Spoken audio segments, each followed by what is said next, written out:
સમસ્ત સુદાણી ત્રાડા પરિવાર દ્વારા આજરોજ 8મા સ્નેહ મિલનનો અદ્ભુત કાર્યક્રમ આ તકે કોઈ પણ કાર્યક્રમની શરૂઆત હોય કોઈ પણ કાર્યક્રમને આપણે સફળ બનાવવો હોય તો આપણે શારીરિક અને માનસિક તો આપણે અહીંયા ઉપસ્થિત હોય અને આપણે બધા શારીરિક શક્તિથી કે માનસિક શક્તિથી તો આપણે બધા પોતપોતાની રીતે કાર્ય કરતા હોય પરંતુ દાતા ન હોય કોઈ પણ કાર્યક્રમમાં તો તે કાર્યક્રમ દાતા વગર અધૂરો છે।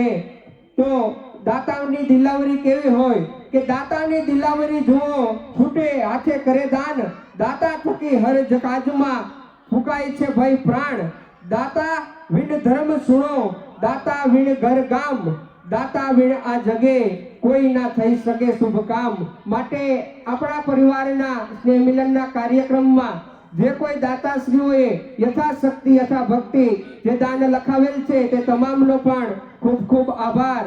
સમસ્ત સુદાણી ત્રાડા પરિવાર દાતાઓનો હાર્દિક સ્વાગત કરે છે તેમનો હૃદયથી ભાવભર્યું આમંત્રણ આપી અને જે આવ્યા તેઓનું પણ સન્માન કરે છે। ખુંદે ડાલા મથા એની ડણકુ કાઠિયાવાડી છે પરબ સતાધાર વીરપુર પાળિયાદ ને બગદાણે હરિહરનો જે સાદ કરે એ રોટલો કાઠિયાવાડી છે।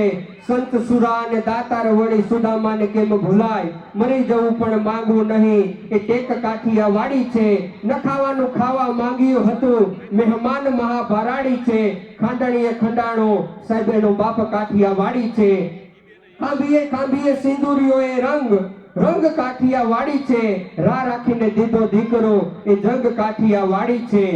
છેલ્લે અહિંસા તણી આંધી ફૂકી પણ સૂરજ નહોતો આથમતો લાકડી લઈને ટોપું તગેડી એ ગાંધી કાઠિયાવાડી છે સાહેબ ગાંધી કાઠિયાવાડી છે। જ્યાં આવા પરિવારના સ્નેહ મિલનના કાર્યક્રમો થતા હોય પરિવારની એકતાના કાર્યક્રમો થતા હોય આવા કાર્ય સાહેબ આપણા ગુજરાતમાં જ શક્ય છે અને આ ગુજરાત અને એમાં આપણું કાઠિયાવાડ એ ખૂબ આગળ છે કારણ બધા ભગવાનને પણ આજ અહીંયા ગુજરાતમાં આવવું પડ્યું હતું કારણ કે ગુજરાતની ભૂમિ જ કંઈક પાવન અને પવિત્ર છે। તો આજ રોજ અહીંયા પધારેલા તમામ મહેમાનોનો પરિવારનો દિલથી હાર્દિક સ્વાગત કરીએ છીએ। હું ડોક્ટર શ્વેતા ટીલારા કેન્સર સ્પેશિયાલિસ્ટ। તો તાડા અને સુદાણી પરિવારના સમગ્ર આયોજક ટીમને આટલું સુંદર સ્નેહ મિલન કરવા માટે ધન્યવાદ પાઠવું છું જેમાં ઘણી બધી તમને ઉપયોગી થાય એવું કેન્સર માટે અવેરનેસ માટે બી એને આયોજન કર્યું છે બ્લડ ડોનેશન કેમ્પ બી છે અને સાથે સાથે પરિવારનું મિલન। તો આપણને ખબર છે કે કેન્સરના રોગો દિન પ્રતિદિન વધતા જાય છે અને આ કેન્સરના વધતા જતા રોગો માટે એક જાણકારી હોવી ખૂબ જ જરૂરી છે અને કેન્સર એક એવો ડિસીઝ છે કે જેને આપણે વહેલા તબક્કામાં પકડી લઈએ તો એની સારવાર ખૂબ સરળ અને વ્યવસ્થિત કરીએ તો પરિણામો આપણને ઘણા સારા મળતા હોય છે। તો જ્યારે સમાજના આટલા બધા લોકો આપણે ભેગા થયા હોય ત્યારે આપણે સમાજ લેવલે કયા પ્રયત્નોથી આને અટકાવી શકાય એના માટે ખાસ વિચારવું જોઈએ। તો બધા રોગની જેમ કેન્સર માટે એક છે કે prevention is better than cure કે એને આપણે વહેલા તબક્કામાં જ પકડી લઈએ તો એનું સારવાર સરસ અને સારી રીતે કરી શકીએ છીએ। તો આપણે કેન્સરની વાત કરીએ તો મોટા ભાગના કેન્સરો આપણે અટકાવી શકીએ છીએ। ગુજરાતમાં આપણે જોઈએ તો 40%થી વધારે કેન્સરો વ્યસન રિલેટેડ હોય છે। આપણે સૌ જાણીએ છીએ કે ભાઈ વ્યસનમાં તમાકુ છે બીડી છે દારૂનું સેવન છે તો આ રિલેટેડ ઘણા બધા કેન્સરો હોઈ શકે છે। એ જ રીતે આપણો ખોરાક કે ભાઈ ખોરાકમાં જંક ફૂડનો વધારે પડતો સમાવેશ કે જેમાં કેમિકલ્સ વધારે હોય એ સિવાય આપણી સેડેન્ટરી લાઈફસ્ટાઈલ એટલે બેઠાડું જીવન એક્સરસાઇઝ બી શરીરને ફિટ રાખવા માટે એટલી જ જરૂરી છે અને આપણે સૌ જાણીએ છીએ એ પ્રમાણે પોલ્યુશન એર પોલ્યુશન છે વોટર પોલ્યુશન છે અને પાકમાં જે વપરાતા પેસ્ટિસાઇડ્સ છે તો આ બધાથી આપણે દૂર રહેવું જોઈએ અને હેલ્ધી લાઈફસ્ટાઈલ અપનાવીએ તો ઘણા બધા કેન્સરોને આપણે લડત આપી શકીએ છીએ। એક સમાજના જવાબદાર નાગરિક તરીકે આપણે એક વ્યસન મુક્ત અને હેલ્ધી લાઈફસ્ટાઈલ અપનાવવી જોઈએ। તો કેન્સરના લક્ષણો કેવા હોઈ શકે છે? દરેક વખતે કેન્સર આપણને દુઃખ નથી આપતું, એ સાયલન્ટ કિલર જેવું હોય છે કે જેવા કે લાંબા સમય સુધી ના રજવાતું ચાંદુ, આપણને સામાન્ય ચાંદી મોઢામાં પડી હોય તો દુખાવો થાય એટલે આપણે તરત દવા લેવા જાય, પણ કેન્સરની જે ચાંદુ હોય એ જનરલી પેઇનલેસ હોય અને લાંબા ગાળે એ પેઇન કરતું હોય એટલે આપણે એને અવગણતા હોય. એ જ રીતે શરીરમાં થતી અમુક ગાંઠો છે, એ સિવાય આપણને ખાંસી આવે તો લાંબા સમય સુધી ખાંસી રહે, જેમ કે મહિનો સુધી ખાંસી ચાલે. જોડે જોડે બીજા લક્ષણ હોય કે ગળફામાં લોહી આવે છે, વજનમાં ઘટાડો થાય છે, આપણે ઘટાડતા નથી ને આપણું વજન ઘટી જાય છે. એ સિવાય પેશાબમાં લોહી આવે છે, ઝાડામાં લોહી આવે છે. તો આવા બધા લક્ષણો કેન્સરના હોઈ શકે છે. અને કેન્સરના લક્ષણોને જો લાંબા સમય સુધી હોય તો આપણે ડૉક્ટરની સલાહ લઈ અને યોગ્ય નિદાન કરાવવું જોઈએ, એ ખાસ જરૂરી છે. અને સ્ત્રીઓમાં જે મુખ્યત્વે કેન્સર જોવા મળે છે બ્રેસ્ટ કેન્સર છે અને ગર્ભાશયનું મુખનું કેન્સર છે. તો બ્રેસ્ટ કેન્સર માટે સ્ત્રીઓએ ગર્ભાશયની બ્રેસ્ટની સ્વ તપાસ ખાસ જરૂરી છે, કે પોતાના સ્તનની જાતે તપાસ કરવી. એ દર મહિને એક વખત સ્ત્રીએ 20 વર્ષની ઉંમરથી ચાલુ કરવી જોઈએ. અને બીજું જે બ્રેસ્ટ કેન્સરના અગલી તબક્કામાં આપણે પકડી શકીએ એ મેમોગ્રાફીનો રિપોર્ટ છે. તો 40 વર્ષ પછી દરેક સ્ત્રીએ મેમોગ્રાફી કરાવવી જોઈએ. તો આપણે ઘણા બધા સમાજમાં જોઈએ છે કે અત્યારે બલ્કમાં બધા મેમોગ્રાફી માટે એકત્રિત થઈને જતા હોય છે. ઘણી વખત આખા ગામમાંથી બધા સ્ત્રીઓ નક્કી કરીને આખી બસ કરીને મેમોગ્રાફીનો ટેસ્ટ કરાવે છે. તો આ રીતે આપણે જાગૃતતા બ્રેસ્ટ કેન્સર માટે કેળવીએ.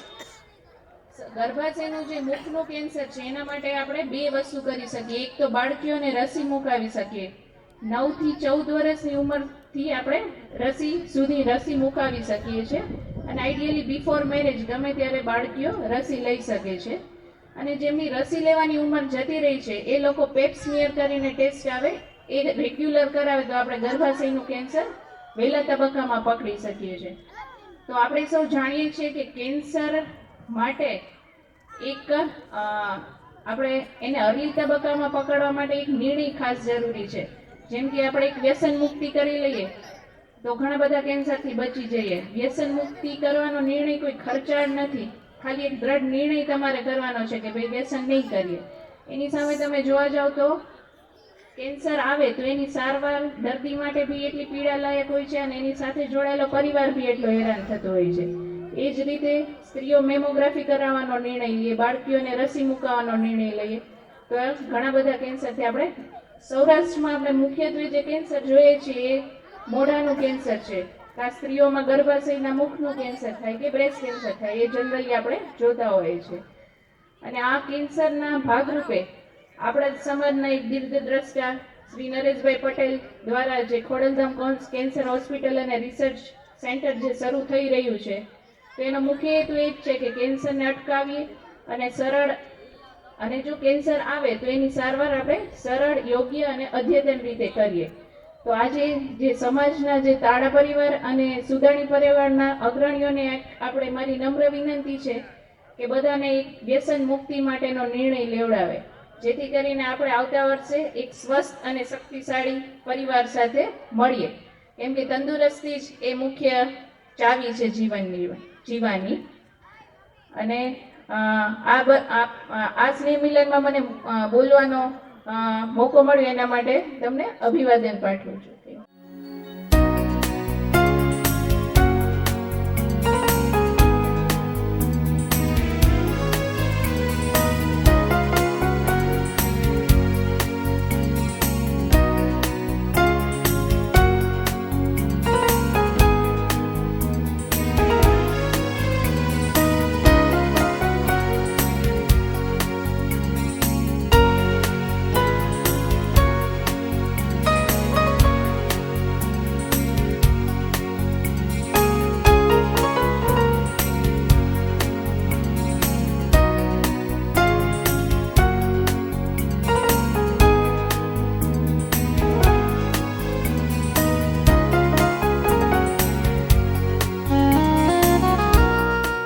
એકવાર જોરદાર તાલીઓના નાદ સાથે વધાવી દઈએ રમેશભાઈ ટીલાળાને. અને મારી જાતને હું ભૂલી મહાનુભાવોને સાંભળું એવા આપણી વચ્ચે તો બધા કહી ઉઠે કે વિધાતાની કોઈ કસર રહી ગઈ છે. તો આપણા પરિવારની પર એક ફરજ છે. જોરદાર તાલીઓના નાદ સાથે વધાવો મિત્રો. तव शुभ आशीष माने जन गण मंगलदायक जय हे जय जय जय जय हे दीप ज्योतिर्नमोस्तुते दीप ज्योतिर्नमो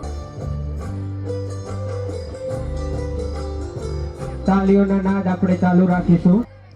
જોરદાર જયઘોષ સાથે આપણે કાર્યક્રમની શરૂઆત કરશું.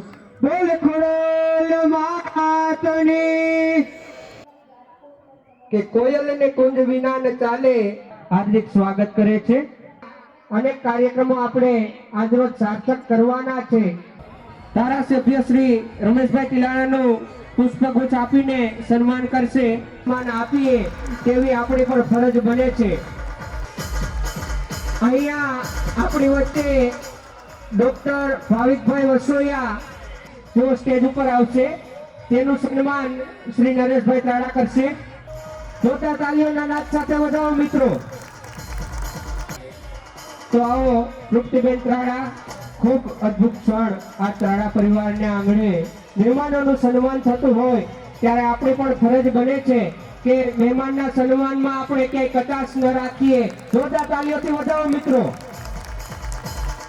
અહીંયા Shri Niteshbhai Trada, smart laboratory private limited. ત્યારબાદ સાહેબ જેનું ટર્નઓવર 325 કરોડ અને આગામી ટર્નઓવરનો ટાર્ગેટ 425 કરોડ હોય એવા આપણા પરિવારના મોભીનું સન્માન થતું હોય.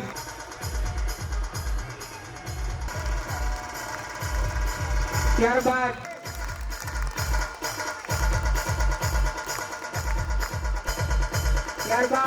મોમેન્ટો આપીને સન્માન આપણી વચ્ચે આવ્યા હોય તો આપણે પણ ફરજ બને તેમના સન્માનમાં કઈ ન ઘટવા દઈએ.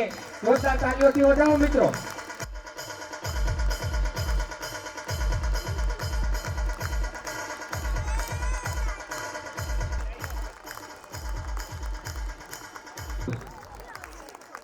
જોરદાર તાલીઓથી વધાવો. કેમ આગલા બે સોફા તાલી પાડે એને જ જમવાનું હોય.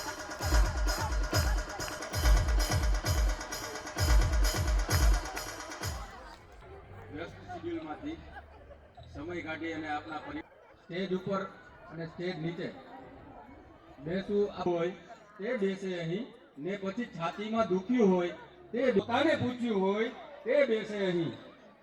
જે ક્ષણે પોતાને પૂછ્યું હોય એની બીજી ક્ષણે જે ક્ષણે પોતાને જય જય સરદાર, જય માં ખોડલ. અહીંયા પ્રમુખ સાહેબે ભોજનની વ્યવસ્થા રાખી એટલે આવી જઈ ન હોય.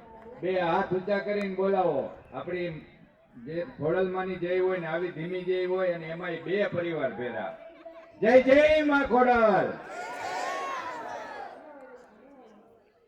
સુદાણી અને ત્રાડા પરિવારનો આજે 8મો સ્નેહ મિલન કાર્યક્રમ છે અને આ કાર્યક્રમની અંદર ઉપસ્થિત મંચ ઉપર પ્રમુખ શ્રી નરેશભાઈ,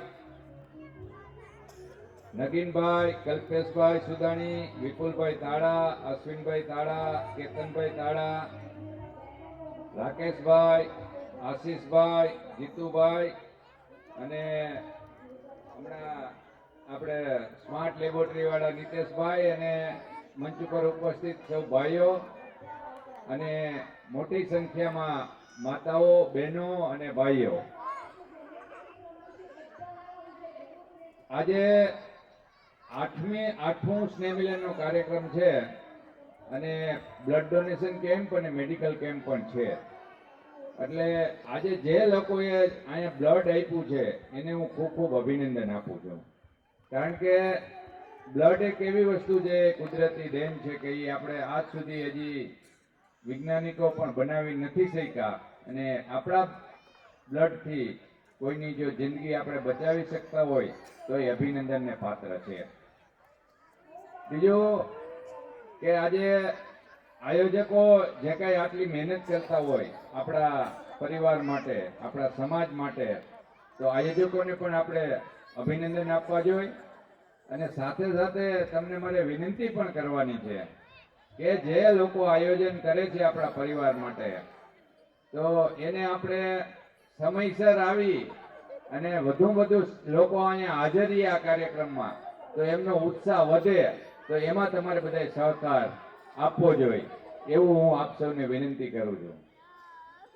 અહીંથી આપણે ભાઈ કહેતા હતા કે આયોજકો મહેમાનો સમય કાઢીને આવે, એટલે અમે આપણા પરિવારના કોઈ પણ કાર્યક્રમ હોય એમાં અમારે ગયા રવિવારે છે ને 10 પરિવારના સ્નેહ મિલન હતા અને એમાં બધાયનું આમંત્રણ હોય એટલે બધે અમારે 5-5 મિનિટ જવું પડતું હોય.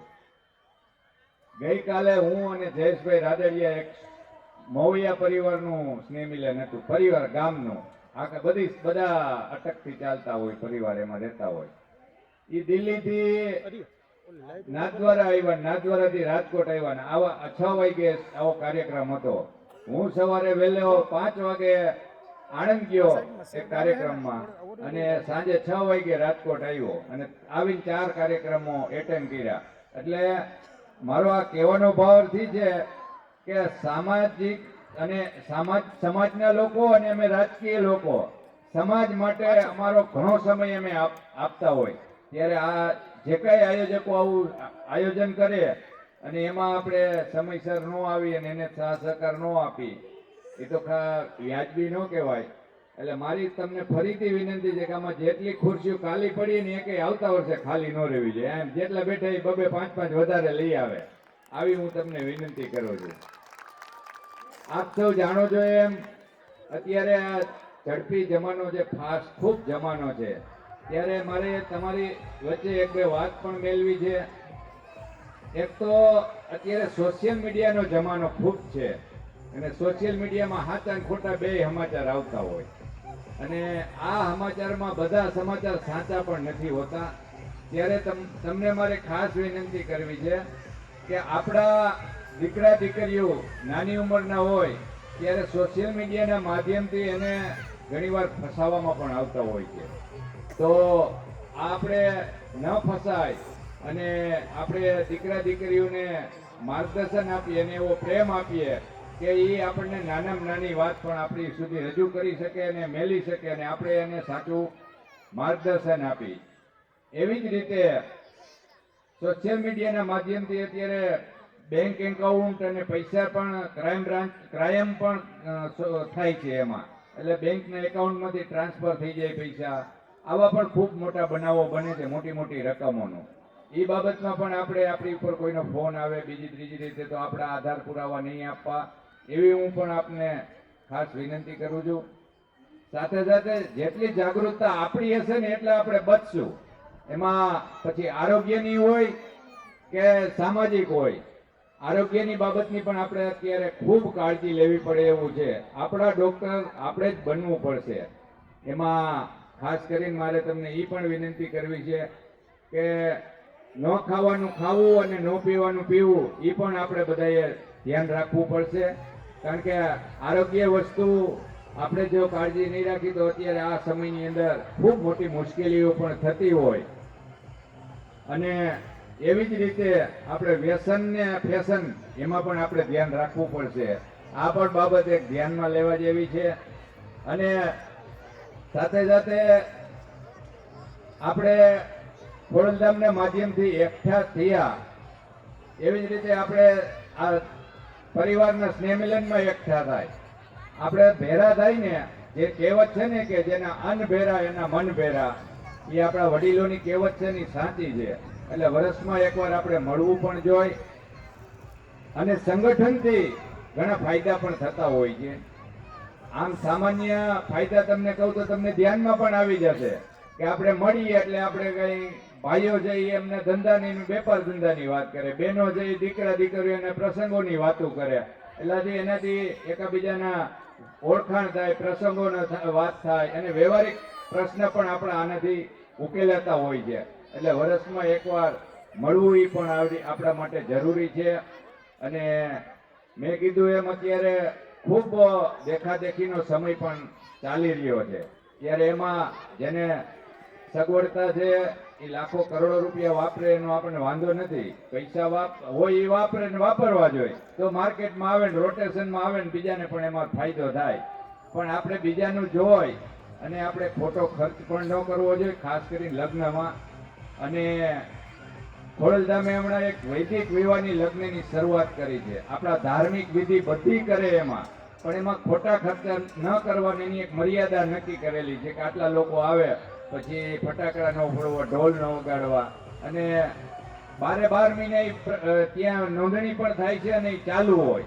એટલે આ પણ એક તમારે આપણા માટે ખૂબ જરૂરી છે. અને જે કંઈ આયોજકોએ આયોજન કર્યું છે એને હું અભિનંદન આપું છું. અને આ જ રીતે આપણે સામાજિક સ્નેહ મિલન કરતા રહી અને મળતા રહી. ધારાસભ્ય તરીકે હું કાંઈ પણ મારી ક્યાંય પણ જરૂરિયાત હોય તો હરમેશ હું તમારી સાથે જાઉં અને સાથે રહીશ. ધારાસભ્ય તો કાંઈ કાયમી નથી હોતું, આજ છે ને કાલ ન હોય, પણ અમે તો સમાજના માણસો છે ને સમાજની વચ્ચે રહેવાના છે. એટલે તમારે આગેવાનોનો કાંઈ સંપર્ક કરજો, આગેવાનો મને મળશે કાંઈ પણ જાતનો પ્રશ્ન હોય. અને છેલ્લે એક નાની વાત કહીને મારી વાત પૂરી કરું છું. અત્યારે થોડું આર્થિકમાં ઘણીવાર લોકો લાલચમાં ફસાઈ જતા હોય અને અમારી પાસે આ પ્રશ્ન આવે છે એટલે હું તમને કહું છું. પછી વાત ઘણી આગળ વધી જતી હોય, ખોટા વ્યાજના ચક્કરમાં ફસાઈ જતા હોય. માતાજી ન કરે કોઈને એવું, પણ ક્યારેક બની જતું હોય, ભૂલ પણ થઈ જતી હોય. ત્યારે ભાઈઓને અને યુવાનોને મારી ખાસ વિનંતી છે કે વાત બહુ આગળ વધી જાય ને ત્યાં સુધી અમારા સુધી લોકો નથી આવતા, પછી છેલ્લે આવે કે એનો કોઈ વિકલ્પ ન હોય, રસ્તો ન હોય. ક્યારેક એવો અણબનાવ બની ગયો હોય તો વિના સંકોચ કોઈ પણ જાતનો ડર રાખ્યા વગર તમે અમારો સંપર્ક કરજો. અમે તમને જે મદદ થતી છે કરશું. કાયદાના હાથ ખૂબ લાંબા છે, કાયદાનું રક્ષણ પણ તમને મળી શકે છે. એટલે આ પણ મારે તમને ખાસ વિનંતી કરવી છે અને ધ્યાન દોરવું છે. અહીંથી મારું સન્માન કર્યું, મને બોલાવ્યો એ બદલ હું આયોજકોનો પણ આભાર માનું છું. ભારત માતા કી. હવે તો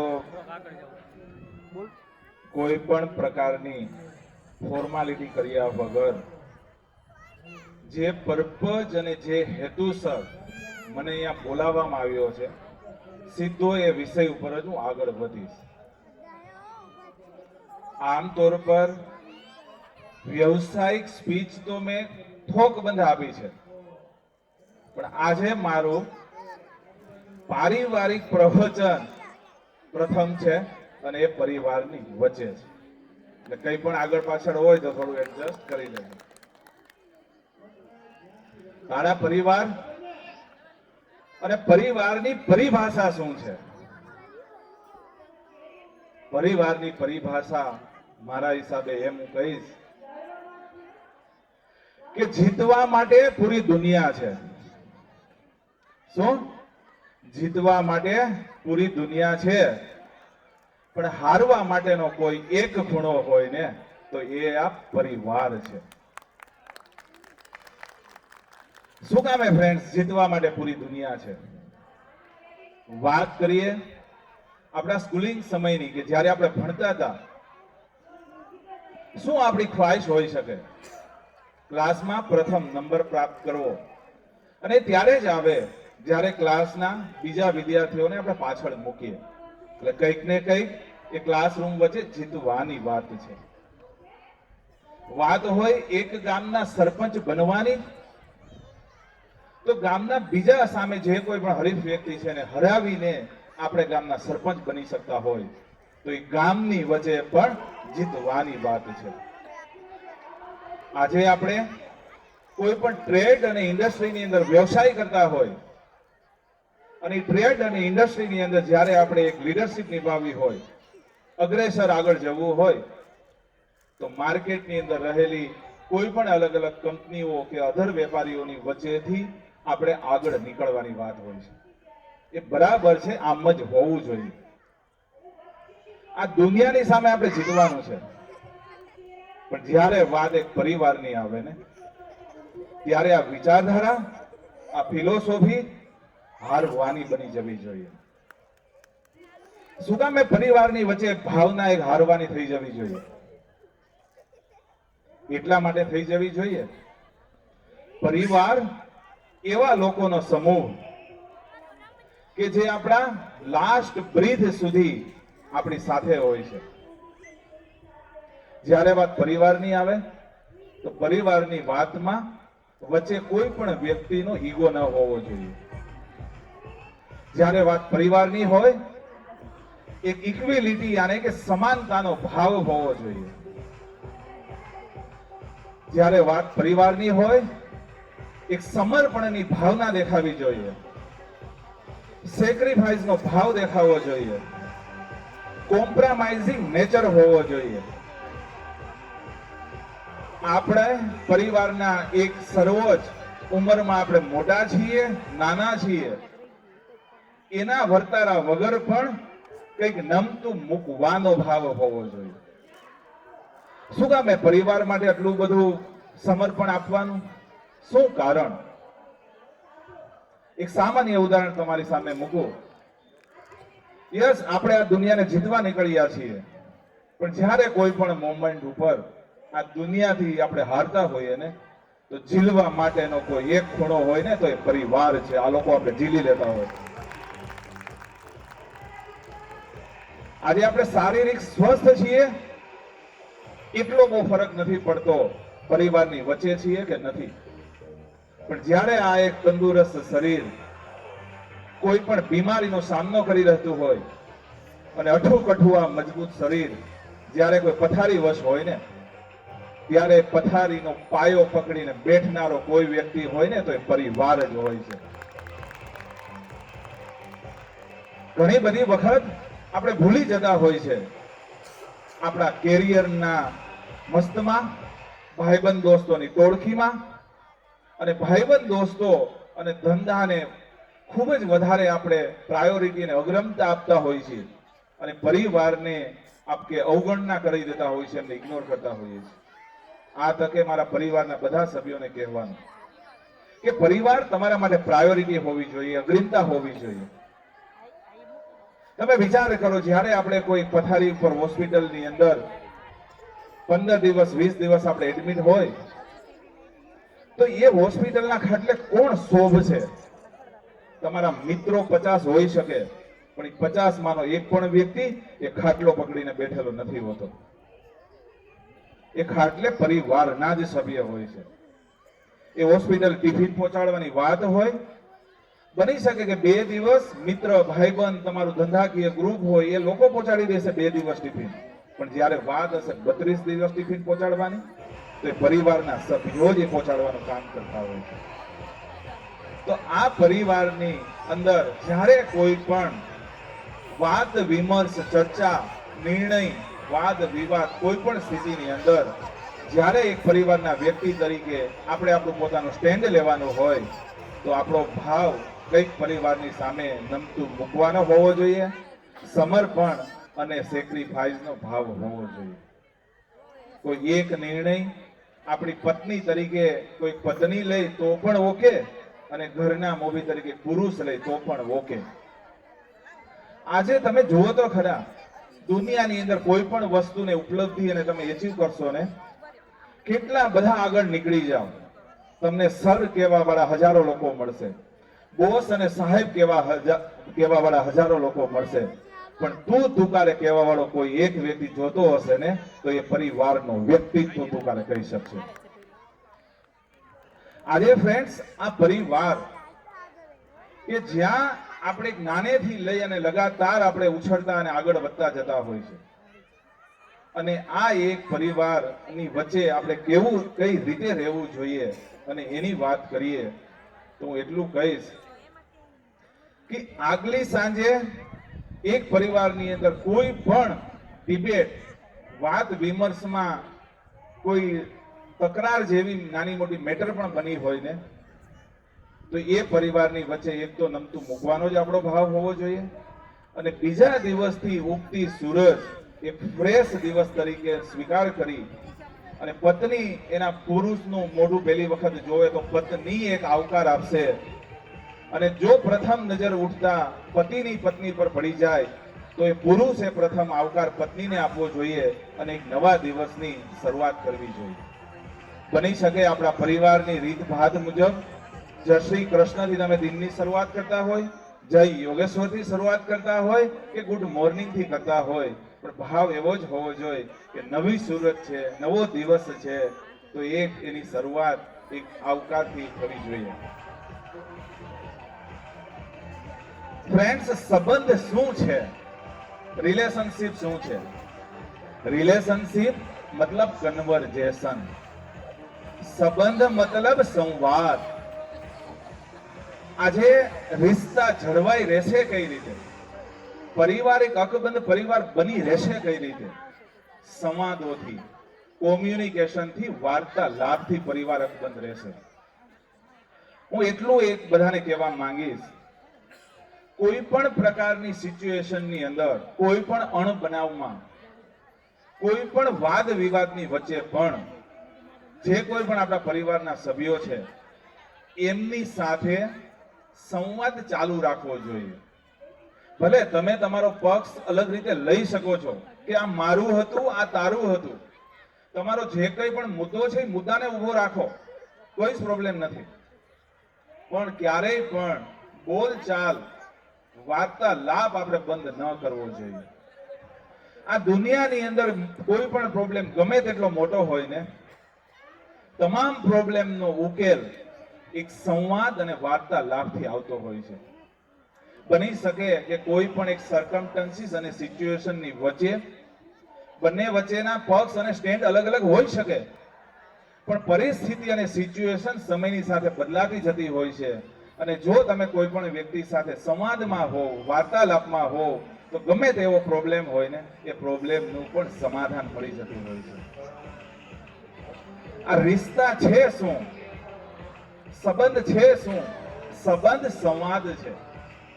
તમે પોતે વિચારો, તમે તમારું બાળકને બી કોઈ આઉટ ઓફ કન્ટ્રી ભણવા મોકલી દો, આઉટ ઓફ શહેર મોકલી દો, અને એ બાળક સાથે બી જો તમે કોમ્યુનિકેશન બંધ કરી દેશો ને, તો એ બાળક બી તમારાથી દિન પ્રતિદિન એ દૂર ને દૂર જતું રહેશે. ફ્રેન્ડ, તમે સંવાદ અને કોમ્યુનિકેશન, વાર્તાલાપ જે છે ને, એ આપણે કન્ટિન્યુઅસ ચાલુ રાખવી જોઈએ. અને એ સંવાદોથી દરેક પ્રોબ્લેમના એક સોલ્યુશન અને સમાધાન મળી જતા હોય છે. ઘણી બધી વખત આપણે વ્યવહારને ત્રાજવે તોલતા હોઈએ.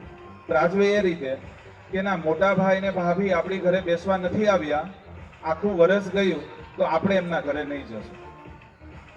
તમે ફઈ ફુવાના ઘરે બેસવાની વાત કરો છો, આપણા ઘરે ફઈ ફુવા કેટલી વખત આવ્યા, એ તો આપણી ઘરે આવતા જ નથી, તો આપણે એમના ઘરે બેસવા નહીં જશું.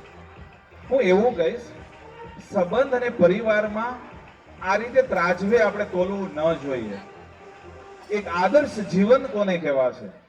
તમારે તરક્કી અને પ્રોગ્રેસ કરવો હશે ને, તો હું તો ચોક્કસ કહીશ કે જે તમારું હિસાબનું ત્રાજવું છે ને, રિશ્તાનું જે કેલ્ક્યુલેટર છે, એમાંથી આપણે એક માઇનસનું બટન કાઢી નાખવાનું અને ડિવાઈડનું બટન દૂર કરી દેવાનું. જો આપણે આવી રીતે તોલીશું કે ભાઈ મોટા ભાઈની આખા વર્ષમાં આપણી ઘરે નથી આવી અને આપણે નહીં જઈએ, અને એવી જ રીતે એક પછી એક સગા સંબંધીઓને આપણે આપણા લિસ્ટમાંથી ઓછા કરી દેશું, તો આપણી દુનિયા તો એકદમ નાની થઈ જશે ને. કઈ પણ તકલીફ સિચ્યુએશનમાં કોણ આપણી સાથે ઉભશે? એટલે તો માઇનસનું બટન કમ્પ્લીટલી રિમૂવ કરી દેવાનું, ભાંગાકારનું જે બટન છે એ પણ રિમૂવ કરી દેવાનું.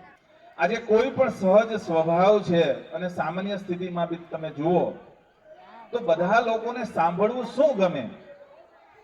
બધાને સારું સાંભળવું ગમે. જ્યારે તમે કોઈના વખાણ કરતા હોય તો એવું લોકોને ગમે. તો પછી બાળકને જ્યારે તમારે બાળકની દુનિયામાં જવું છે, અને બાળકની દુનિયામાં જઈ અને બાળકની અંદર તમે કંઈક બદલાવ કરવાનું ઈચ્છો છો, તો પહેલા તો બાળકના આપણે વખાણ કરવા પડશે. તમારું બાળકમાં બની શકે કે ભાઈ 4 અવગુણ હશે, તો 4 સામે પોઝિટિવ સારા ગુણ પણ હશે. તો પહેલા અવગુણ ઉપર પહોંચવાની જગ્યા પર જે 4 પોઝિટિવ પાસાઓ તમારા બાળકના છે, જેની ખૂબી, સ્કિલ અને કળા છે, એનાથી આપણે વાર્તાલાપ શરૂ કરવી જોઈએ. અરે યાર લાલુ, તું યાર આમાં બહુ સારું કરે છે. હા, તારું તો મેથ્સ એટલે તો જોરદાર, તારા ટીચર બી વખાણ કરતા હતા. અરે પેલા મગન કાકા મળ્યા હતા, તું એને મળ્યો હોઈશ, બહુ તારા તો વખાણ કરતા હતા. આ રીતે બાળકને એક ઇન્સ્પાયર થાય એવી વાતોથી બાળક સાથે સંવાદ ચાલુ કરવો જોઈએ, જેથી કરીને એ બાળક તમારી વાત સાથે ખૂબ સારી રીતે કનેક્ટ કરી શકશે. અને કનેક્ટ કરી લીધા પછી પોઝિટિવ વાત કરતા કરતા કરતા જે વિષય ઉપર તમે સુધાર માંગો છો ને એ વિષય હળવેક દઈને એની સામે મૂકવાનો કે યાર તારામાં તો બધું જ ઘણું બધું સારું છે, પણ બેટા આ એક વસ્તુમાં જો તું બદલાવ કરી દે ને તો યાર તારી તો જીવન બની જાય, તારી તો લાઈફ બની જાય. આવી રીતે આપણે બાળકની દુનિયામાં પ્રવેશ કરી શકીએ અને બાળકની અંદર જે કોઈ પણ આપણે બદલાવ ઈચ્છતા હોય એવો બદલાવ આપણે કરી શકીએ. ફ્રેન્ડ્સ, બીજી એક વસ્તુ ઘરમાં આવું બી ચાલતું હોય છે કે ભાઈ બાળકનું સ્કૂલ ચાલી રહી છે તો ટીવી જોવાનું નથી, તો આપણે મમ્મા શું કરતી હોય કે ભાઈ ટીવી નું રિમોટ જ લઈ અને કશે સંતાડી દો એટલે બાળક જોવે ને. ડિસ્ક અથવા ઇન્ટરનેટ નું કનેક્શન દૂર કરી દેવામાં આવે. બાળક મોબાઈલમાં વારંવાર એંગેજ થાય છે તો મોબાઈલ એમના હાથમાંથી લઈ લેવામાં આવે અને કશે મૂકી દેવામાં આવે. એ ઉપરાંત ઘણી બધી એની આદતોથી દૂર કરવા માટે આપણે એના પર વોચ ગોઠવીએ, એના પર ટેક કેર કરવા કરીએ. એકચ્યુઅલમાં એનું સમાધાન છે? ખરા અર્થમાં એનું સોલ્યુશન છે? બિલકુલ નહીં, એનું સોલ્યુશન નથી. જુઓ, કોઈ પણ બાળક કોઈ ફ્રીક્વન્સીમાં ટીવી થી ખેંચાઈ જાય છે, મતલબ ટીવી નું એમને એડિક્શન થઈ ગયું છે, એમને આદત થઈ ગઈ છે. તો એડિક્શન ક્યાં હોય? Addiction not in a things. Addiction એ કોઈ વસ્તુમાં નથી હોતું, બુરી આદતો એ ચીજમાં નથી હોતી. એડિક્શન ક્યાં હોય? એડિક્શન અથવા તો આ બુરી આદતો મન અને માઇન્ડમાં હોય છે. આપણે શું કરીએ છીએ કે મનની અંદર જે ટ્રીટમેન્ટ દેવાની હોય, જેનાથી ટીવી થી દૂર રહે, એની જગ્યા પર આપણે ટીવીને દૂર કરવાની કોશિશ કરીએ છીએ. તો તમે તો તમારા ઘરનું ટીવી દૂર કર્યું, તેના મિત્રના ઘરે જઈને ટીવી જોશે. તમે ટીવી થી દૂર મૂક્યો તો મોબાઈલમાં યુટ્યુબ ખોલીને બેસશે. તમે મોબાઈલ થી દૂર કર્યો તો સ્કૂલે જઈને એના ફ્રેન્ડની મોબાઈલમાં યુટ્યુબ ઉપર કરશે. કઈ રીતે તમે તમારા બાળકને કંટ્રોલ કરી શકશો? તમે ખુદ તો વિચારો. તો એડિક્શન જે છે એ થિંગ્સમાં નથી, વસ્તુની અંદર એડિક્શન નથી હોતું. એડિક્શન હોય છે મનની અંદર. તમારે બાળકને ટીવી થી દૂર રાખવો છે ને, તો વિધિવત રીતે પોઝિટિવ સારી વાતો કરતા કરતા બાળકને આ વિષય ઉપર સમજાવવામાં આવે કે બેટા તારું બોર્ડ છે, તારે સ્કૂલની અંદર આ વિષય ઉપર મજબૂત થવાનું છે, અને એવી રીતે વાત કરીને મનથી જો એમને ટ્રીટ કરો તો ડેફિનેટલી એના પર જીત મેળવી જ શકાય છે. આવી જ બુરી આદતો આપણા મોટા લોકોમાં બી ક્યાંક ને ક્યાંક હોઈ શકે છે. કન્ટિન્યુઅસ મસાલા ખાવા, આલ્કોહોલનું સેવન કરવું, અથવા તો પરિવારને ઓછો સમય આપી અને બીજું બધું, એવી ઘણી બધી અલગ અલગ ટેવો હોઈ શકે જેને કુટેવના રૂપમાં આપણે ગણી શકાય. આપણે એમને માવાથી દૂર કરવા માટેની આખો પેરો અને વોચ ગોઠવતા હોય તો તમે ઘરમાં વોચ રાખી શકશો. માવો તો બહાર જઈને ખાઈ લેશે, બહારથી માવો ખાઈને પછી ઘરે પહોંચશે, તેનું સમાધાન નથી. ટ્રીટમેન્ટ ક્યાં હોવી જોઈએ? સમજાવવાનું મનથી હોય અને એની પણ એક ફ્રીક્વન્સી કોઈ એક ડિફરન્ટ અને એક ડિસ્ટન્સના અંદરમાં હોવી જોઈએ. જો આ રીતે કરીએ તો ડેફિનેટલી આવા તમામ વિષયો ઉપર આપણે જીત મેળવી જ શકીએ છીએ. હવે અહીંયા જે કોઈ પણ બાળકો બેઠા છે, જે કોઈ સ્ટુડન્ટના રૂપમાં બેઠા છે, એમને હું કંઈક કહેવા માંગીશ. જે કોઈ પણ બાળકો છે ને, એ બાળકોએ એના પેરેન્ટ્સ, એના માતા પિતા તમારા જે કંઈ પણ ખ્યાલ રાખે છે, જે કોઈ પણ તમને સમજાવે છે, તો હું આ બાળકોને ચોક્કસ કહીશ કે ભાઈ આ પૂરી દુનિયાની અંદર નિસ્વાર્થ ભાવે જો તમને કોઈ સલાહ આપતું હોય તો એ તમારા પેરેન્ટ્સ એટલે કે તમારા મા બાપ જ હોય છે. આ તમારા મા બાપ અથવા પેરેન્ટ્સને ઓલવેઝ તમારે રિસ્પેક્ટ આપવી જ જોઈએ. આ તમારા પેરેન્ટ્સ અને મા બાપ કેવા હોય ફ્રેન્ડ્સ?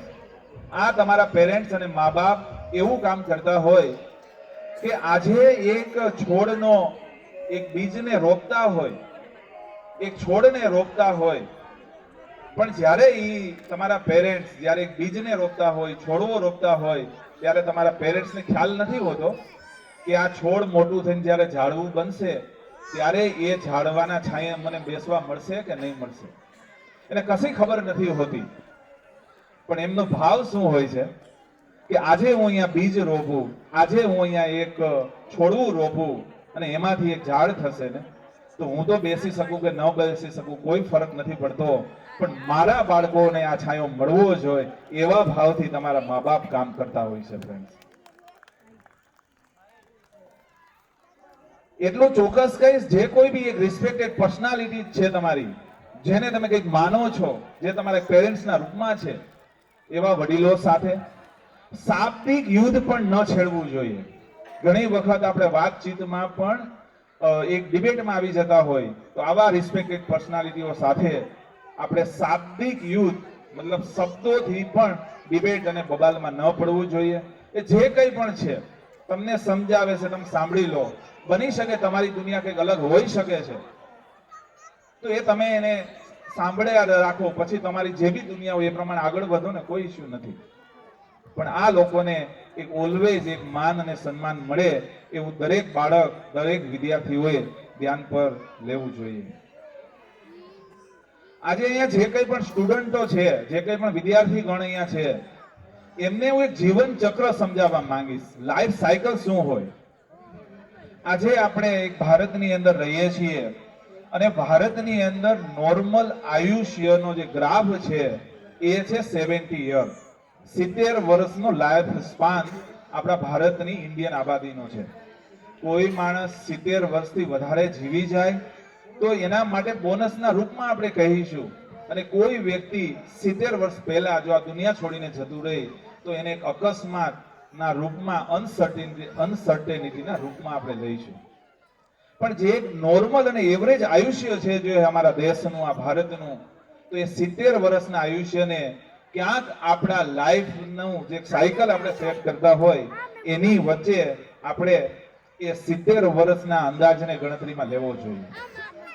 આજે જે કોઈ પણ સ્ટુડન્ટો છે એમને હું ચોક્કસ કહીશ કે આજે તમને ભણવા માટેના જે એક લાઈફનો સ્પાન મળે છે ને આ 70 વર્ષમાંથી, તો એ 70 વર્ષમાંથી શરૂઆતના જે 23 વર્ષ જે તમને મળે છે કે જ્યાં તમારે એક એજ્યુકેશનના રૂપમાં મેચ્યોર અને પરિપક્વ થવાનું છે, કે જ્યાંથી તમારે કંઈક શીખવાનું છે, તમારે લર્ન કરવાનું છે, તો એ સમયગાળો જે તમને મળે છે ને 23 થી 25 વર્ષનો મળે છે. પાછળ વાળા જે સમય અને ડ્યુરેશન જે રહ્યો 50 વર્ષથી લઈ અને 70 વર્ષની વચ્ચેનો, એ સમયની અંદર તમે એક પુખ્ત એડલ્ટના રૂપમાં કહેલાશો, એક બુજુર્ગના રૂપમાં તમે ગણતરી આવશે. તો શરૂઆતના જે 20 થી 25 વર્ષ છે તો તમારા ભણવામાં જતા રહ્યા. લાસ્ટ વર્ષની અંદર તમે સિનિયર સિટીઝન અથવા રિટાયરમેન્ટ યા તો બુઢાપામાં જતા રહ્યા. હવે વચ્ચેના વધ્યા એ 30 વર્ષ વધ્યા, કે જે 30 વર્ષની અંદર તમારે કંઈક મેજિક કરવાનું છે ફ્રેન્ડ્સ.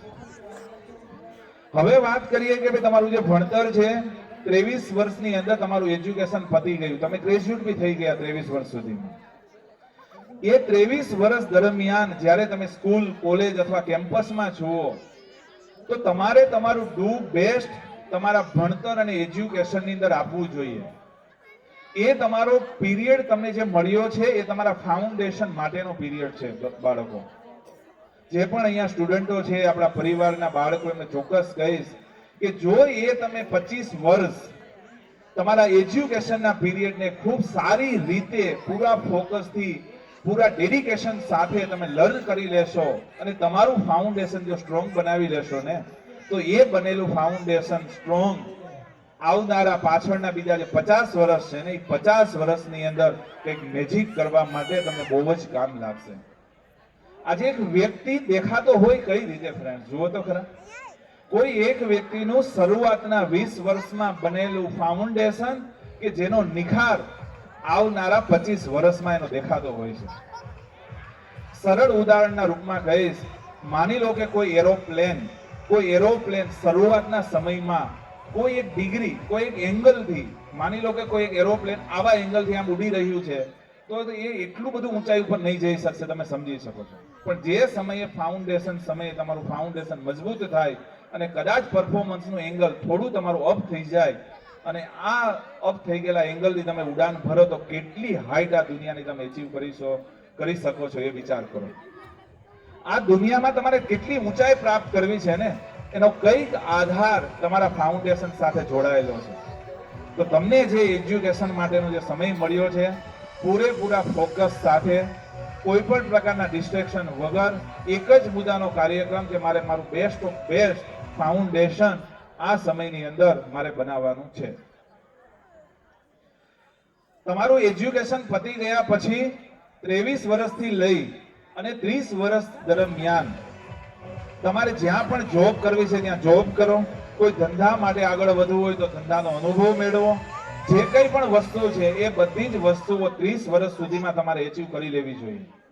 અને 30 વર્ષ પછી તમે એવા મોમેન્ટ ઉપર હોવા જોઈએ, તમે પોતે એવા ફર્મ ડિસિઝન ઉપર હોવા જોઈએ કે હવે મારા માટેનું ફિલ્ડ આ, મારા માટેનું ક્ષેત્ર આ, અને મારે આ જ ક્ષેત્રની અંદર મારે કંઈક નામ બનાવવાનું છે. એવા ફર્મ ડિસિઝન સુધી તમે પહોંચી હોવા જોઈએ. શીખવા માટેનો એક્સપેરિમેન્ટ કરવાનો જે પીરિયડ તમારી પાસે છે એ 23 વર્ષથી લઈને 30 વર્ષ સુધીનો જ છે. જેવા તમે 30 વર્ષે પહોંચી ગયા ત્યારે તમે તમારા ફિલ્ડ અથવા તો ઇન્ડસ્ટ્રીની અંદર તમે મેચ્યોર હાઇટ તમારે એચીવ કરી લેવાની હોય છે.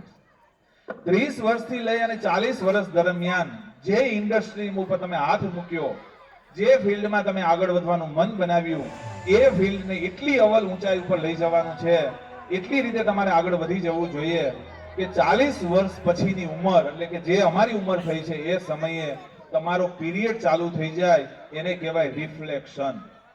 રિફ્લેક્શન એટલે શું?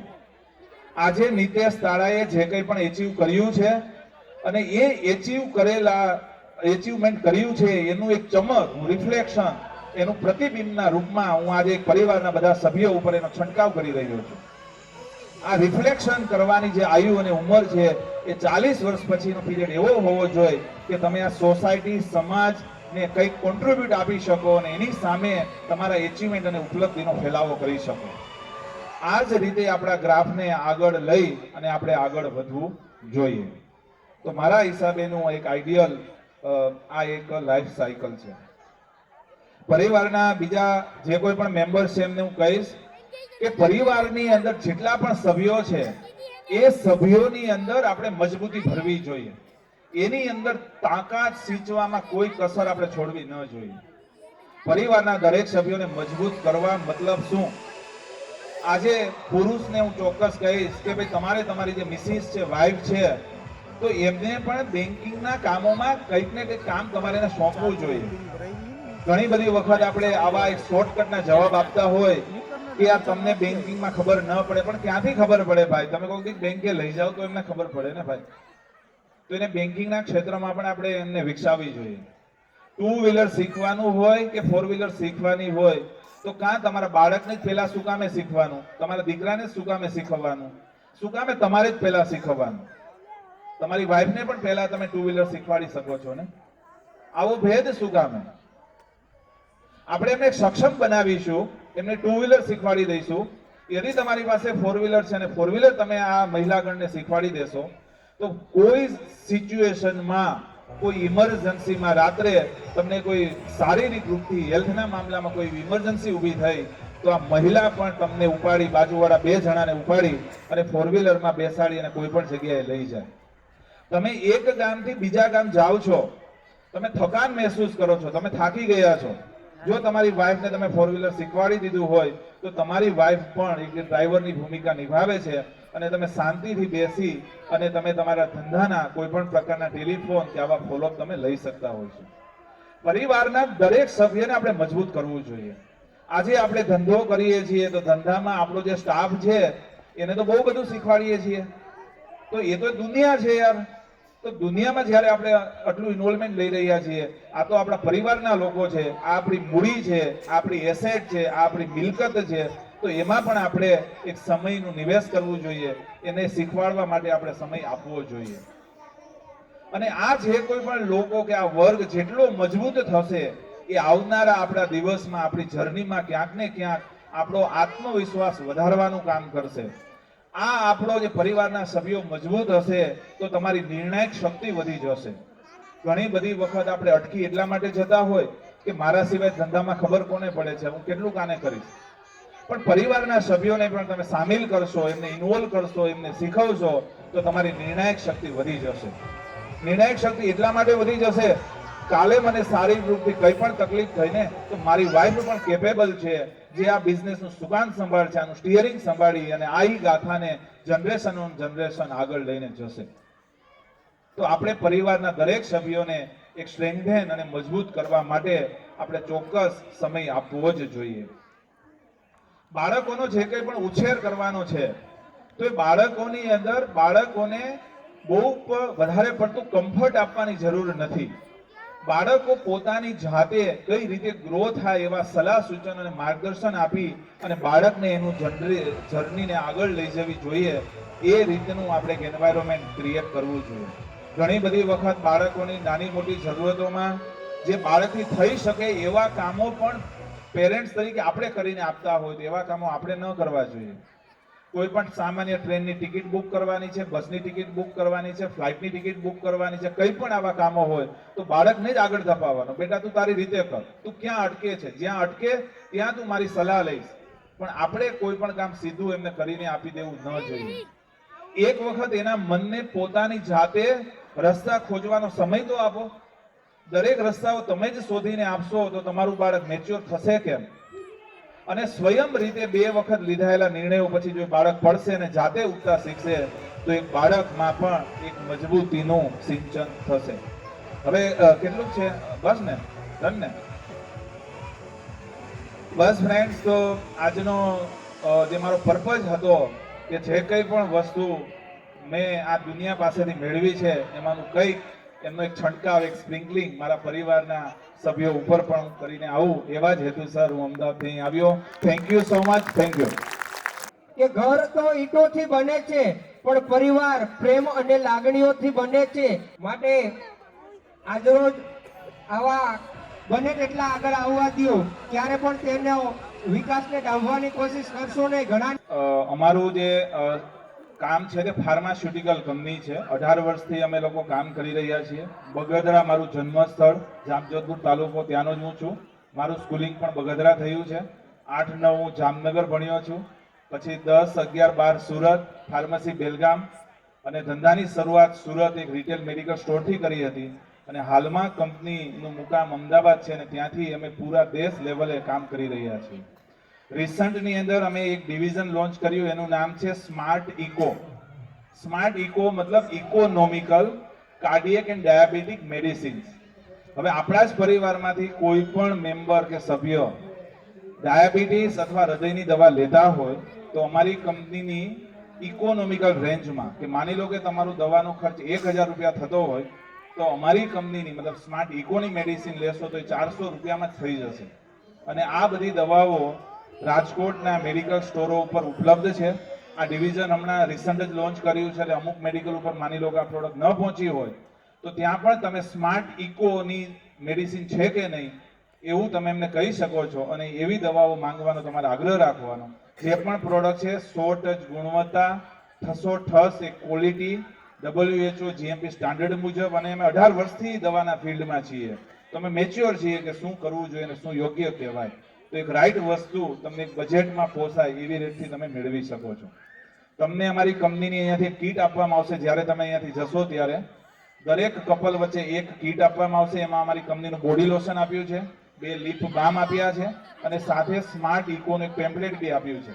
એટલે કદાચ કોઈ કાર્ડિયક એન્ડ ડાયાબિટીક દવા લેતા હોય તો એ પેમ્પલેટ મેડિકલ વાળાને આપવાનું કે ભાઈ આની જ મને તું દવા મારા પ્રિસ્ક્રિપ્શનમાંથી જોઈ દે, થતી હોય તો સેટ કરી આપ. તો આ રીતે તમને બેનિફિટ બી થાય. Thank you. 25,051 રૂપિયાનું દાન મળેલ છે. જોરદાર તાલીઓના નાદ સાથે બતાવીએ.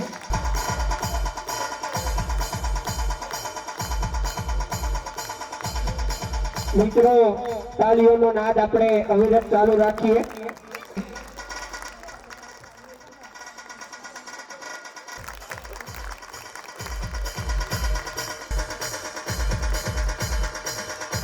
पंछी पानी पीने से घटे नहीं सरिता नीर, दान किए धन न घटे सहाय करे रघुवीर.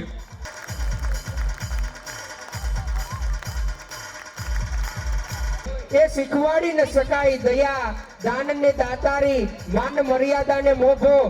કારણ કે આ દાતાઓ થકી જ આજ આપણે આ કાર્યક્રમને આટલો સુંદર બનાવી શક્યા છીએ. બધા મિત્રો જોરદાર તાલીઓના નાદથી. ત્યારબાદ વિનંતી કરીશ તાળા ગ્રંથિ પિન્ટુભાઈ સન્માન થવા જઈ રહ્યું છે તાળા ગ્રંથિ પિન્ટુભાઈ જેણે 98.75% મેળવેલા છે જોરદાર તાલીઓથી વધાવો મિત્રો ખૂબ ખૂબ આભાર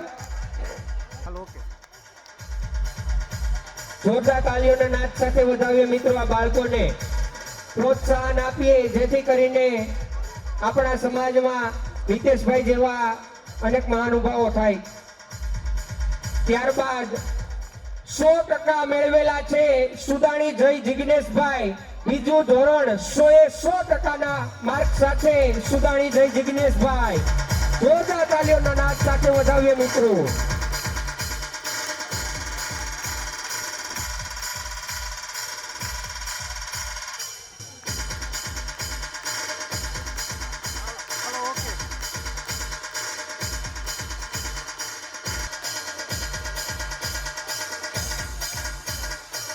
પેલો નંબર સુદાણી યુવા પિન્ટુભાઈ 98.40% જોરદાર તાલીઓથી વધાવો મિત્રો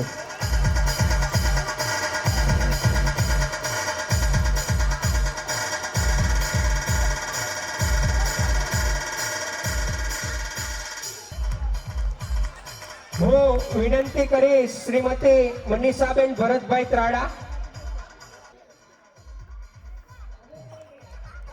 સ્ટેજ ઉપર આવે શ્રીમતી મનીષાબેન ભરતભાઈ ત્રાડા જેઓ પ્રવીણાબેન રંગાણીનું સન્માન કરશે ત્યારબાદ તેઓનું મોમેન્ટો આપીને સન્માન કરશે શ્રીમતી કાજલબેન આશીષભાઈ સુદાણી જેઓ આટલા વ્યસ્ત ટાઈમમાં હોવા છતાં પણ શ્રી સમસ્ત સુદાણી ત્રાડા પરિવારના કોયલને ગુંજ વિના ન ચાલે ભમરાને ગુંજન વિના ન ચાલે તમે તો અમારા એવા સ્નેહીજનો અમને તમારા સ્વાગત વિના ન ચાલે એવા શ્રીમતી પ્રવીણાબેન રંગાણીનું આ તકે સમસ્ત સુદાણી ત્રાડા પરિવાર હાર્દિક સ્વાગત કરે છે જોરદાર તાલીઓના નાદ સાથે વધાવો મિત્રો ચોથા ધોરણમાં ત્રીજો નંબર તાળા માહી ધવલભાઈ 98.10%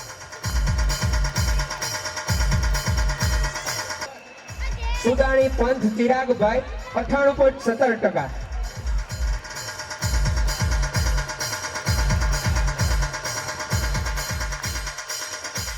ચોથા ધોરણમાં પહેલો નંબર તાળા નિજ કિશોરભાઈ 99.20%.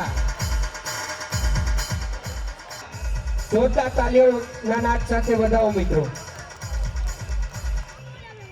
ધોરણ 5 માં બીજો નંબર મેળવેલ છે તાળા દિવ્ય કૌશિકભાઈ 98.60%.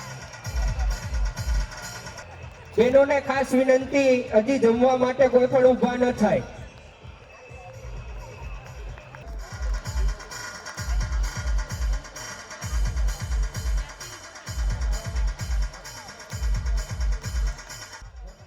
જોરદાર તાલીઓથી વધાવીએ મિત્રો સુદાણી માહી મિલનભાઈ છઠ્ઠું ધોરણ 95%.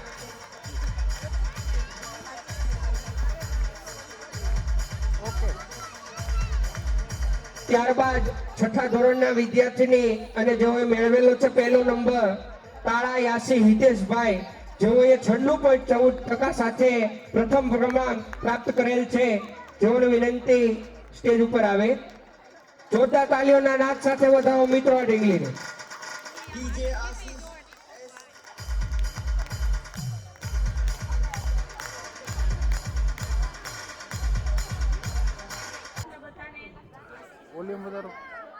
મારે થોડુંક મોડું થઈ ગયું અને તમારે બધાને હવે જમવા જવાનો ટાઈમ થઈ ગયો એટલે ઈ ટાઈમ તમારો લઉં છું ઈ બદલ માફી માંગુ છું તમારા બધાની આજનું આ સમસ્ત સુદાણી અને ત્રાડા પરિવારનું 8મું સ્નેહ મિલન આમ તો હું બધા જ 3-4 સ્નેહ મિલનમાં તો મેં હાજરી આપી જ છે પણ આજે મારે થોડુંક મોડું થઈ ગયું આપણા જ સમાજનું સ્નેહ મિલન હતું એટલે હું બધાની ફરી માફી માંગુ છું આજના આ સમસ્ત ત્રાડા અને સુદાણી પરિવાર છે એ કહેવાય ને કે એકતા અખંડતા અને બધાના સાથ સહકારથી આજે આવડો મોટો ત્રાડા અને સુદાણી પરિવાર એકઠો થયો છે અને આ સ્નેહ મિલનમાં ઉપસ્થિત બધા જ ત્રાડા અને સુદાણી પરિવારના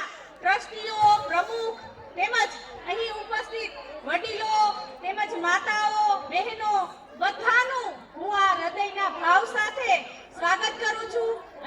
સ્વીકારું છું.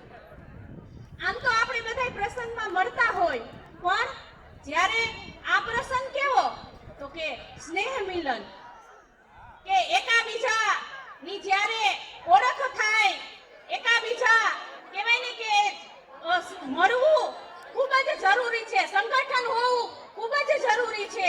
જો એકાબીજાનું સંગઠન હોય તો આપણું આ પરિવાર છે ને એ ખૂબ આગળ વધે. આમાંય સરદાર વલ્લભભાઈ પટેલે કે આ દેશ માટે, આ ભારત દેશની માટી માટે ખૂબ જ એનું એ કહેવાય ને કે એનું આખું જીવન આ દેશ માટે સમર્પિત કર્યું. એવા આપણા સરદાર વલ્લભભાઈ પટેલ કે જે 528 ગામડાને એકત્ર કર્યા. આપણો સમાજ એક પરિવારને ભેગા કરી શકીએ, પણ સરદાર વલ્લભભાઈ પટેલે તો કે આખા ભારતભરમાં બધા જ ગામડાઓને એકઠા કરી અને એક રજવાડું કર્યું. આમાંય જોઈને તો આ ગુજરાતમાં ગાંધીજી અને સરદાર વલ્લભભાઈ પટેલ કે ગાંધીજીએ આઝાદી અપાવી, પછીનું જે કઈ કામ કર્યું ને એ સરદાર વલ્લભભાઈ પટેલે કર્યું. જો સરદાર વલ્લભભાઈ પટેલ ના હોત ને તો આપણે જી કહેવાય ને કે આપણે બોમ્બે જાવ હોત ને તો એના પણ વિઝા માંગવા પડત. પણ સરદાર વલ્લભભાઈ પટેલનો અથાગ પ્રયત્ન અને અથાગ મહેનતથી આજે આપણે જે આ સ્વતંત્રતા મળી છે અને જે આઝાદી મળી છે, અને કહેવાય ને તો આ બધો જ યશ સરદાર વલ્લભભાઈ પટેલને જાય છે. આમ તો હું કહું ને, આપણને આઝાદી તો મળી ગઈ છે, આપણે આઝાદ અંગ્રેજોના જંજીરોમાંથી આઝાદ તો થઈ ગયા, પણ હજી આપણે આઝાદ નથી થયા. હજી આપણી જે સ્વાતંત્રતા છે ને એ હજી આપણી સ્વાતંત્રતા આપણે હજી નથી મેળવી. કેવી સ્વાતંત્રતા? તો કે આપણે જોઈને તો કે પ્રાશ્ચાત્ય દેશો જે વિદેશની સંસ્કૃતિ છે એને અનુસરી છે, આપણે એની ચાલુથી ચાલી છે. આપણે આપણા ભારતીય સંસ્કૃતિ, ભારતીય પરંપરા, ઋષિ પરંપરા થી આપણે ઘણા બધા દૂર છીએ. આપણી લાઈફસ્ટાઈલ ખૂબ આગળ વધી ગઈ છે. 10 વર્ષ કહું ને તો ખૂબ આગળ વધી ગઈ છે, પણ આપણે જીવવામાં તો કે ખૂબ પાછળ છીએ. કે આ સમાજ, આ ત્રાડા અને સુદાણી પરિવાર ખૂબ જ એના દીકરી અને દીકરાઓ ખૂબ આગળ આવે, ખૂબ જ વિદ્યા મેળવે, અને વિદ્યાની સાથે કહેવાય કે સંસ્કારની પણ જરૂર છે. જો ખાલી વિદ્યા મળે તો અહંકાર આવી જાય, પણ સાથે સાથે સંસ્કારનું સિંચન થાય. કહેવાય ને કે લક્ષ્મી અને સરસ્વતી બેયની લગામ તો કે ભગવાને હાથમાં રાખી છે. તો આ ત્રાડા અને સુદાણી પરિવારના દીકરી દીકરાઓ ખૂબ આગળ વધે, અને આજે આવો સરસ બ્લડ ડોનેશન કેમ્પ છે, વિદ્યાર્થી સન્માન સમારંભ છે, પ્રતિભા યુવાનોનું સન્માન આજે થયું છે, અને ખૂબ તમે બધા જીવનમાં આગળ વધો, ખૂબ પ્રગતિ કરો, તમારા દીકરી દીકરાઓ ખૂબ જ વિદ્યા મેળવી અને ખૂબ જ આગળ વધે, તમારા પરિવારનું નામ રોશન કરે, આ સમાજને ઉપયોગી બને, સમાજ માટે કાર્યરત રહે. અને એ બદલ હું બધાને ખૂબ ખૂબ માં ખોડલના આશીર્વાદ, અને તમે મને અહીં બોલાવી જે માન સન્માન આપ્યું, તમે બધાએ જે મારું સન્માન કર્યું તે બદલ સમસ્ત ત્રાડા અને સુદાણી પરિવારનો હું ખૂબ ખૂબ આભાર માનું છું. અસ્તુ. જય માં ખોડલ, જય સરદાર. હું 7મા ધોરણના વિદ્યાર્થીઓને વિનંતી કરીશ સ્ટેજ પાસે આવે. વિદ્યાર્થીઓનું સન્માન થતું હોય ત્યારે જોરદાર તાલીઓથી વધાવો મિત્રો એમને. ત્યારબાદ બીજા નંબર પર છે સુદાણી ઈસા રજનીકભાઈ 98.25%. જેઓને પણ જોરદાર તાલીઓથી વધાવીએ તેઓને વિનંતી કરી સ્ટેજ ઉપર આવે. સુદાણી ઈસા રજનીકભાઈ 98.25%.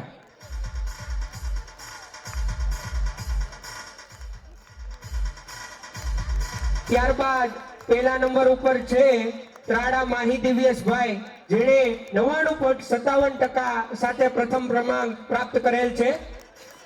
ત્રાડા માહી દિવ્યેશભાઈ વિનંતી કરી સ્ટેજ ઉપર આવે. 99.57% સાથે પ્રથમ ક્રમાંક મેળવેલ છે ત્રાડા માહી દિવ્યેશભાઈ. ત્યારબાદ ધોરણ 8 ના વિદ્યાર્થીઓને વિનંતી કરીશ સ્ટેજ ઉપર આવે.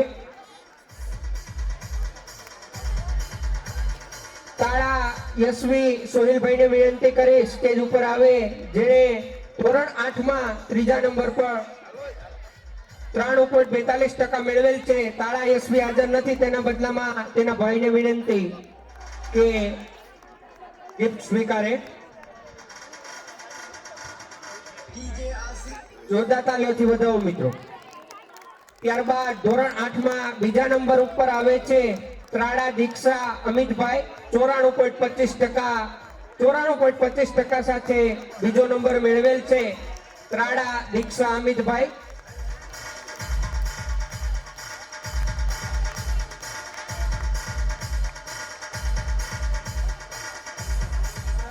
માર્ગી ઘનશ્યામભાઈ પ્રથમ ક્રમાંક 98.14%.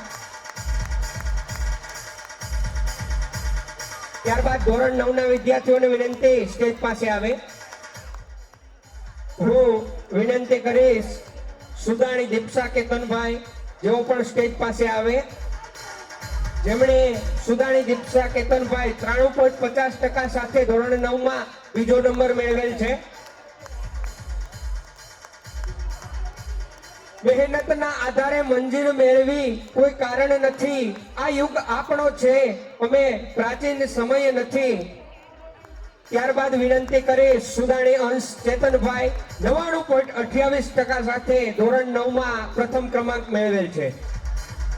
સુદાણી અંશ ચેતનભાઈ 99.28% ધોરણ 9.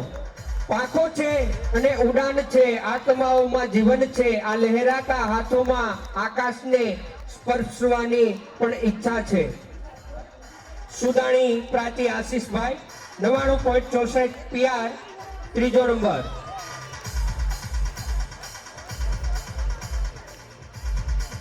ત્યારબાદ બીજા નંબર પર છે ત્રાડા શ્રેયા રજનીભાઈ 99.69 PR, ધોરણ 10. ત્રાડા શ્રેયા રજનીભાઈ 99.69 PR, બીજો નંબર.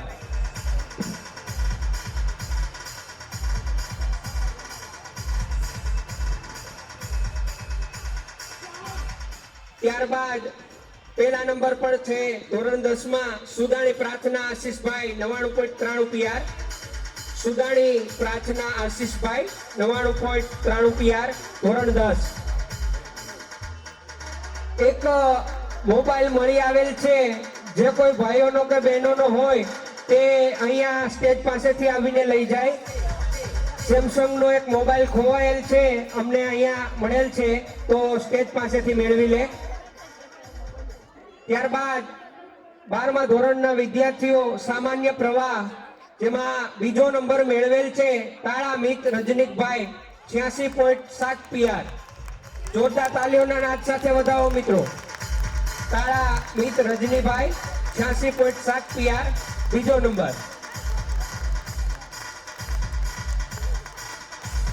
ત્યારબાદ પહેલા નંબર પર આવે છે તાળા દ્રિજ નિલેશભાઈ 95.59 PR. તાળા દ્રિજ નિલેશભાઈ 95.59 PR.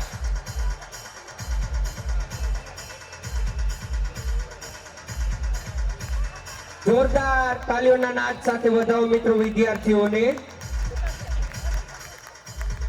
ત્રીજા નંબર પર ધોરણ 12 વિજ્ઞાન પ્રવાહ સુદાણી મિત શૈલેષભાઈ 87.68 PR. જોરદાર તાલીઓના નાદ સાથે વધાવો મિત્રો. ત્યારબાદ બીજા નંબર પર આવે છે ત્રાડા માધવ દિવ્યેશભાઈ 95.85 PR.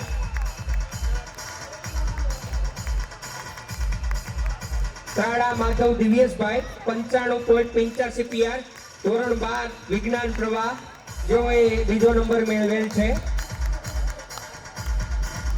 ત્યારબાદ 12મું ધોરણ વિજ્ઞાન પ્રવાહમાં પહેલા નંબર સાથે આવે છે સુદાણી જેનિસા રાજેશભાઈ 97.12 PR. જોરદાર તાલીઓથી વધાવો મિત્રો. 12 સાયન્સમાં સુદાણી જેનિસા રાજેશભાઈ પ્રથમ નંબર 97.12 PR.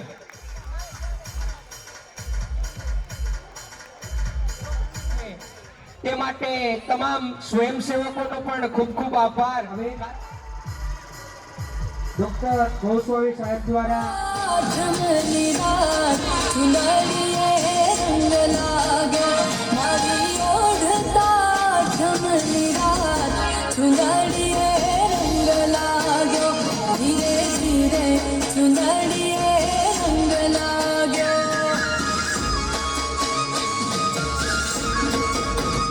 खम्मा खम्मा चुंदड़िए रंग लाग्यो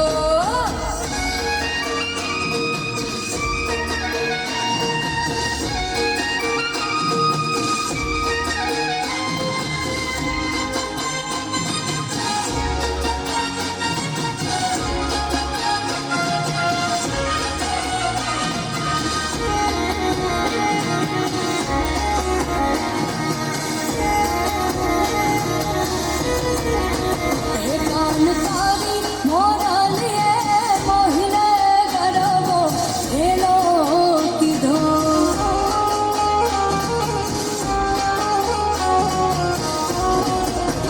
कान तारी रे मोरा लिए मोहिने गरबो हेलो किधो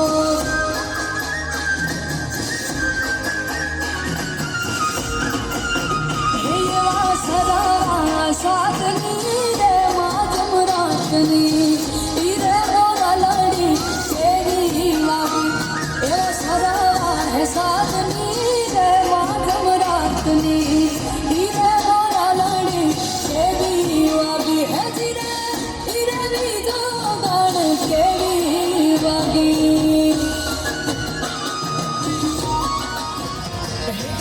तारी मोरा लिए मोहिने माने बाबू मेला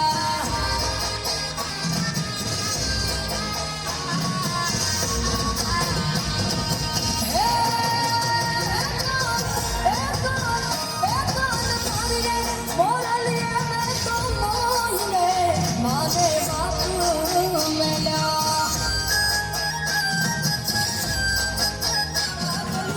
रे माधव रातनी रे मोरा लड़ी तेरी लागी तेरा सदा है साथनी रे माधव रातनी रे मोरा लड़ी तेरी लागी है धीरे भी जो गान तेरी लागी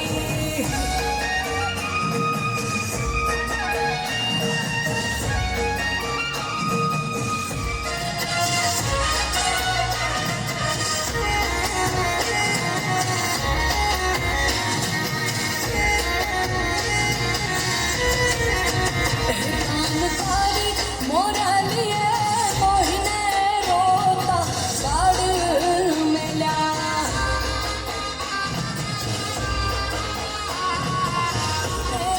रोता बाड़ मेला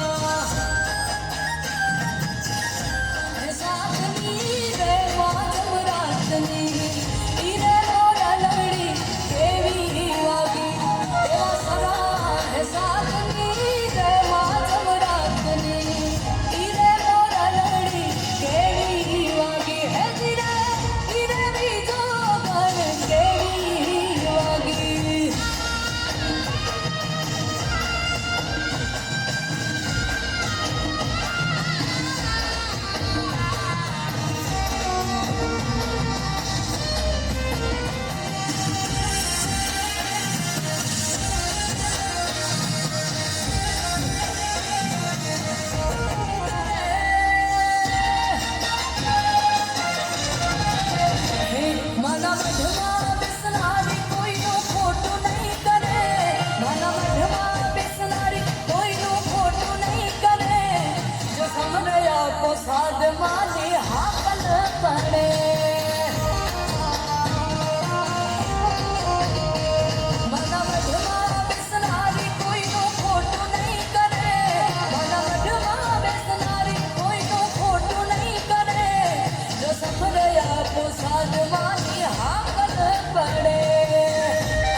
હોશિલા એ કયા ભાઈ હોશિલા સતરનો સોયો કરશે મારા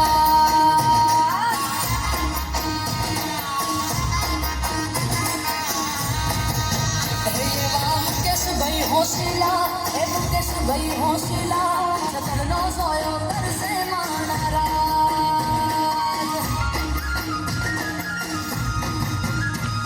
મારીને તડકો લાગે મારા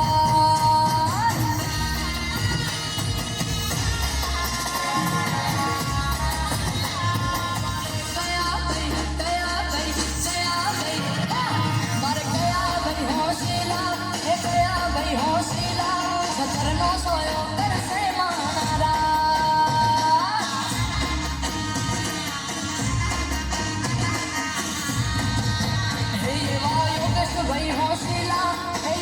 ભાઈ હોશિલા સતરનો સોયો